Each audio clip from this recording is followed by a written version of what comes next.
मुकाबले ईमान कमजोर थी, अब वो भी ताकतवर है।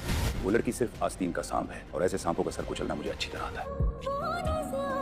आपको साथ लाना जरूरी था। मुझसे झूठ बोलकर सच बता दो तो क्या मेरी बात मान लेती? असिस्टेंट कमिश्नर बन गई।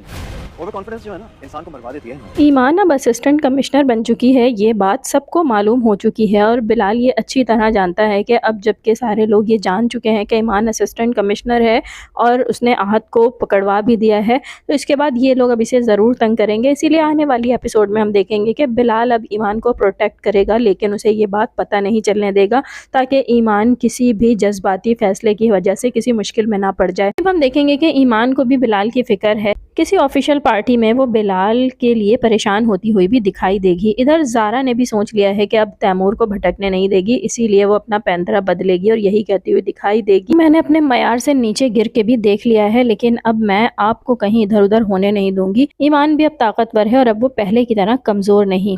लेकिन दूसरी जानिब हम देखेंगे कि तैमूर कहाँ पीछे हटने वाला है। वो तो अब तक ईमान के पीछे ही लगा हुआ है। असिस्टेंट कमिश्नर बनने के बावजूद भी वो ईमान तक पहुंचने की कोशिश करेगा। इधर ताया अब्बू भी यही सोचेंगे कि इस लड़की को किसी न किसी तरह रास्ते से हटाना है। आने वाली एपिसोड में हम देखेंगे कि तैमूर अब ईमान के कमरे में उससे पहले ही पहुंच जाएगा और ईमान जब अपने रूम में जाएगी तो यहाँ तैमूर उसके पीछे खड़े होकर यही कहेगा कि असिस्टेंट कमिश्नर बन गई हो, और तैमूर की ये आवाज़ सुनने के बाद ईमान घबरा ज़रूर जाएगी। लेकिन आने वाली एपिसोड में हम देखेंगे कि वो अब तैमूर से डरेगी नहीं और अब बिलाल एक बार फिर ईमान को प्रोटेक्ट करेगा, क्योंकि तैमूर और बाकी तमाम घर वाले ये तो जानते हैं कि ईमान असिस्टेंट कमिश्नर है, लेकिन उन्हें अब तक ये मालूम नहीं कि डिप्टी कमिश्नर कोई और नहीं बल्कि बिलाल है।